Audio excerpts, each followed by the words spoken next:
ঢাকার রাস্তায় এখন খুব কমন একটা দৃশ্য হচ্ছে পেট্রোল পাম্পগুলোর সামনে লম্বা গাড়ির সারি, মোটরসাইকেলের সারি।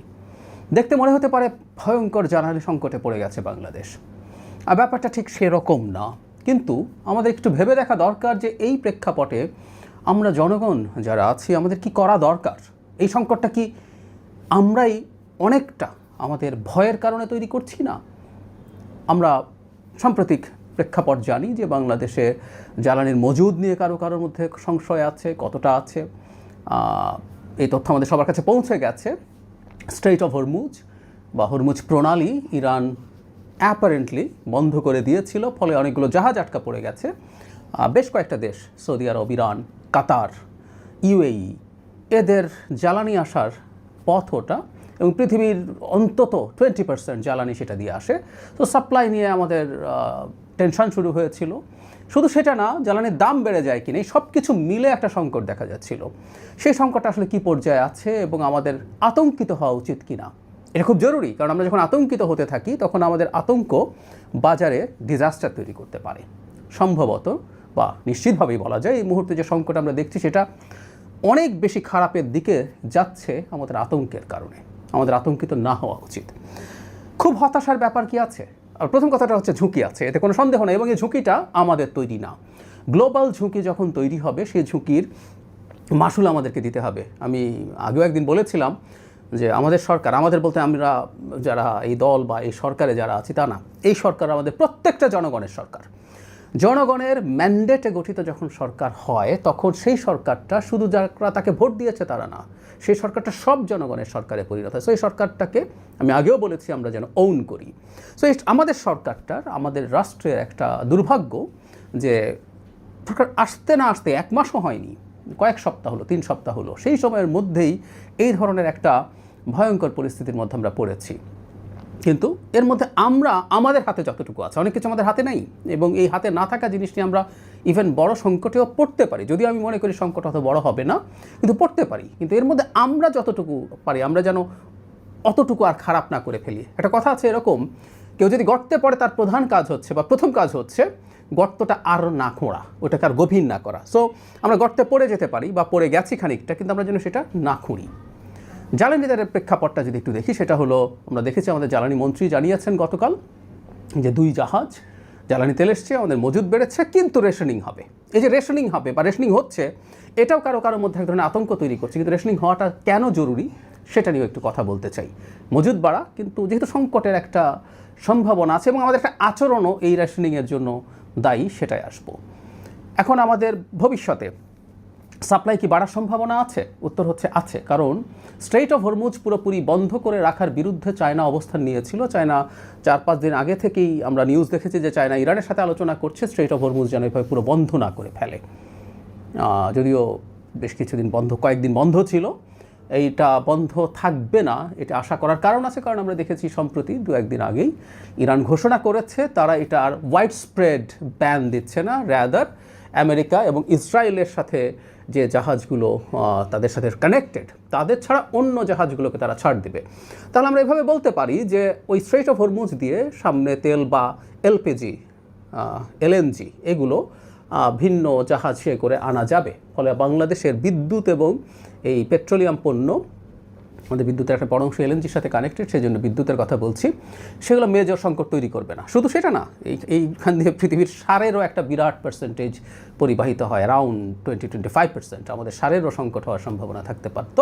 সো আমরা আশা করি যে আপাতত এই সংকটটা ম্যাসিভ হয়ে যাবে না, কারণ স্ট্রেইট অফ হরমুজ যদি আংশিকভাবেও চালু হয়ে যায়, মানে গ্লোবাল ইকোনমি এরকম ডিজাস্টারে ফেলে দেয়া, বিশেষ করে ইরানের মানে খুবই ক্লোজ মিত্র চায়না প্রচুর ইরানিয়ান ফুয়েলের উপরে ডিপেন্ড করে। চায়নাও এটা এভাবে চাইবে বলে মনে হয় না। অ্যাট দ্য সেম টাইম আরও কিছু স্টেপ, যেমন রাশিয়ার তেল কেনার ব্যাপারে যে পরিমাণে এম্বার্গো ছিল, আমেরিকা সেটা থেকে খানিকটা সরে এসছে, ইন্ডিয়াকে আবারও ছাড় দিচ্ছে তারা রাশিয়ার তেল যেন কেনে, তাতে গ্লোবাল যে সাপ্লাই শর্টেজ আছে সেটা কমে আসবে। এটা একটা দিক। আমাদের দেশে এই যে একটা আতঙ্ক তৈরি হয়েছে যে যথেষ্ট মজুদ নেই, এটা নিশ্চিত আমরা সরকার থেকে, আমি আমার জায়গা থেকেও চেষ্টা করবো আমাদের স্ট্র্যাটেজিক রিজার্ভ আরও বাড়ানো। এটা আসলে করতে হবে, কারণ এই অঞ্চল এবারও যদি শান্ত হয়ে ওঠে কিছুদিন পর, এটা আবার অশান্ত হয়ে ওঠার সমূহ সম্ভাবনা থাকবে। সো ভবিষ্যতে আমাদের খুবই জরুরি কাজ হবে। ইনফ্যাক্ট ইন্টারিমের উচিত ছিল, কারণ এর আগেই 12 দিনের যুদ্ধ হয়েছিল, তখনই আঁচ করা দরকার ছিল যে এখানে জায়গাটা আবার অশান্ত হয়ে উঠতে পারে। এবং ইরানের সাথে সংকট মানে স্ট্রেইট অফ হরমুজের সংকট। তো যাই হোক, সেটা একটা গেল। সো আমরা ভয় পেতে থাকলাম, এবং এই যে ভয়টা আমাদের সংকট তৈরি করছে। ব্যাপারটা এরকম, আমরা যদি ভয় পেতে থাকি আমরা তখন প্যানিক বাইং বলে যেটাকে, আমরা যা বাজারে যে কোনো কিছু সংকট যখন শোনা যায়, আমরা যদি শুনি যে পেঁয়াজের দাম বাড়ছে, আমরা গিয়ে অনেক পেঁয়াজ কেনা শুরু করি, যত পেঁয়াজ কেনার কথা ছিল না। তো সেটা অত্যন্ত এক্সট্রা একটা ডিমান্ড তৈরি করে। এই ডিমান্ডটা আসলে সিস্টেমটাকে ভেঙে দেয়। বেশ খানিকটা এরকম, আমরা ধরুন ব্যাংকের বিজনেসটা ডিপেন্ড করে, সে মানুষের কাছ থেকে টাকা নেয়, সেই টাকা আবার লোন দেয়, সেই লোনটা দিয়ে ব্যবসা করে সেখান থেকে মানুষকে ইন্টারেস্ট দেয়, এবং সে হিসাব করে মানুষ কী পরিমাণ টাকা এখান থেকে তুলতে চায়, সেই পরিমাণ টাকা সে হাতে রাখে, আর বাকি টাকা তো সে ইনভেস্ট করে ফেলে, অন্যকে লোন দিয়ে দেয়। কিন্তু কোনো একদিন যদি এরকম হয় যে অনেক মানুষ তাদের সব টাকা তুলে নিতে গেল, তাহলে সবচেয়ে ভালো ব্যাংকটাও কলাপস করে। আমাদের রেশনিংয়ের প্রশ্ন কিন্তু এই কারণে আসছে। রেশনিং মানে এই না আমাদের মজুদের অবস্থা খুব খারাপ, আমরা ভবিষ্যৎ দেখতে পাচ্ছি, এবং আমরা ওই যে প্যানিক বাইং করছি। যে মানুষটা তার গাড়ির ট্যাঙ্কে 5 লিটার 10 লিটার তেল নিতেন, তিনি এখন ফুল ট্যাঙ্ক চাইছেন। যিনি বাইক চালাচ্ছেন তিনিও ফুল ট্যাঙ্ক তেল চাইছেন। সেই জিনিসটার কারণে যেটা হয়, আমাদের এই জ্বালানি তেলের যে বিপণন ব্যবস্থা ছিল, সেই বিপণন ব্যবস্থা ডিপেন্ড করেছে আমাদের কী পরিমাণ ডিমান্ড আছে সেটার উপর। যখন মানুষ 2 লিটার 3 লিটার বাইকের জন্য কেনে, 10 লিটার তার অন্য কারের জন্য কিনছে, সেডানের জন্য কিনছে, সেটার উপরে ডিপেন্ড করে। যখন প্রত্যেকে ফুল ট্যাঙ্ক তেল নেওয়া শুরু করে, তখন আমাদের যে ডিস্ট্রিবিউশন এবং সাপ্লাইয়ের যে চেইন আছে, সেটা ভেঙে পড়ার সম্ভাবনা থাকে। সে কারণেই আসলে রেশনিংটা লাগবে। একই সাথে আমাদের রিজার্ভ আছে, কিন্তু আমরা সংকটটা কেমন হয়, সংকটটাকে কি এসকালেট করে, সম্ভাবনা আছে। আমরা দেখেছি এর মধ্যে অত্যন্ত ভয়ঙ্কর একটা ঘটনা ঘটেছে। ইরানের খাবার পানি যে ডিসেলিনেশন প্ল্যান্ট, আমরা জানি মধ্যপ্রাচ্যে যথেষ্ট সুপেয় পানি নেই, সো সমুদ্রের পানিকে লবণাক্ততা মুক্ত করে তারা এটাকে ইউজ করেন খাবার পানি বা অন্যান্য মিষ্টি পানি হিসেবে। এখন যদি পাল্টা অ্যাটাক শুরু হয় মিডল ইস্টের অন্যান্য দেশে, বা এই আলাপ এখনও আছে যে দেখা যাচ্ছে ইরান যেহেতু তার বেশ ভালো স্ট্র্যাটেজিক টার্গেটে হিট করতে পারছে, এবং ইসরায়েল এবং আমেরিকার ইন্টারসেপ্টার যথেষ্ট নেই, মানে যেগুলো দিয়ে সে ইনকামিং মিসাইল এবং ড্রোনকে ভূপাতিত করে।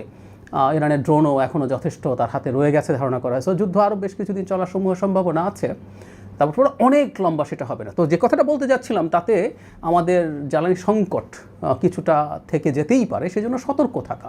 এই সতর্কতার জন্যই আসলে আমাদের এই প্যানিক বাইং থেকে সরে আসতে হবে, আমাদের মিতব্যয়িত হতেই হবে। সো এটার মানে এই না যে আমাদের সংকট অনেক বেশি আছে।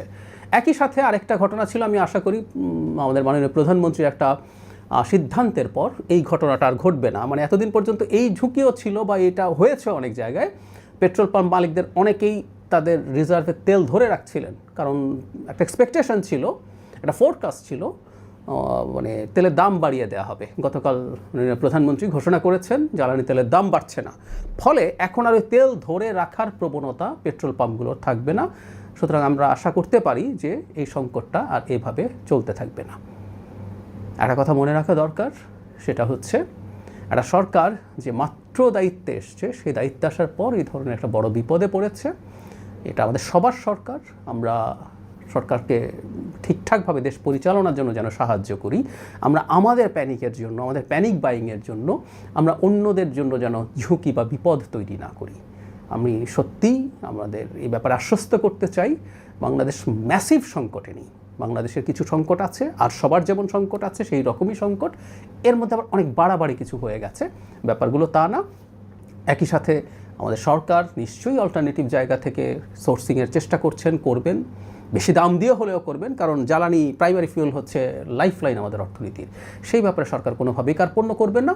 আমরা জনগণ যদি আতঙ্ক থেকে দূরে থেকে, আবারও বলছি আতঙ্ক থেকে দূরে থেকে, আতঙ্ক যে কোনো বিপদ ঘটিয়ে দিতে পারে, সবসময় এটা হয়, আমরা গর্ততে পড়েও যদি গর্তটাকে খুঁড়ে আরও গভীর না করে ফেলি, তাহলে এই সংকট আমরা ইনশাল্লাহ খুব সহজেই, বা খুব সহজে না হলেও খুব জটিলতার মধ্যে না গিয়ে পার হয়ে আসতে পারবো।